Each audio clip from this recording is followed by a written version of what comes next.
अस्सलामुअलैकुम। Welcome back to my channel lifestyle with Ruch में। आज मैं आप लोगों के लिए कोई रेसिपी नहीं बल्कि एक टिप लेकर आई हूँ जो मैं अपनी बिरयानी में बनाते हुए यूज़ करती हूँ। सोचा क्यों ना आपके साथ शेयर करूँ, आप भी मेरे कहने पर एक बार आजमाएं, बिरयानी के फ्लेवर में मज़ीद इजाफा होगा। चलें, बिना टाइम वेस्ट किए हुए हम अपनी वीडियो की तरफ चलते हैं।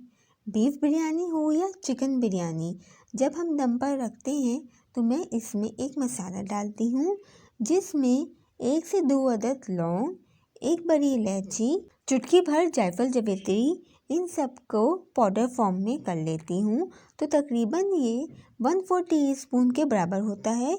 फिर मैं इसमें तैयार करदा बिरयानी के मसाले पे चावल की तह लगा लेती हूँ। हरी मिर्च को 2 टुकड़ों में करके फैलाती हूँ, कम तेज़ वाली हूँ और बीज निकाल देती हूँ। इससे दम में बड़ी अच्छी खुशबू आती है।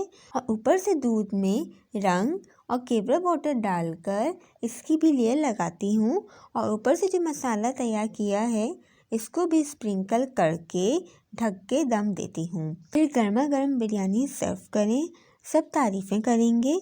उम्मीद है कि आपको मेरी टिप पसंद आई होगी और अगर आपको मेरी वीडियो पसंद आई हो तो मेरे चैनल को लाइक, शेयर, सब्सक्राइब और कमेंट करना मत भूलिएगा। मैं आप लोगों के लिए ऐसी अच्छी रेसिपीज़ लेकर आती रहूँगी और कमेंट में मुझे ज़रूर बताइएगा कि आपको मेरी ये टिप कैसी लगी। और अभी तक जिन लोगों ने मेरे चैनल को सब्सक्राइब नहीं किया तो प्लीज़ मेरे चैनल को सब्सक्राइब कर दें और साथ ही बेल आइकन के बटन को भी प्रेस कर दें ताकि आपको मेरी आने वाली हर नई वीडियो मिल सके। और अपना बहुत सा ख्याल रखिएगा, दुआ में याद रखिएगा। अल्लाह हाफिज़।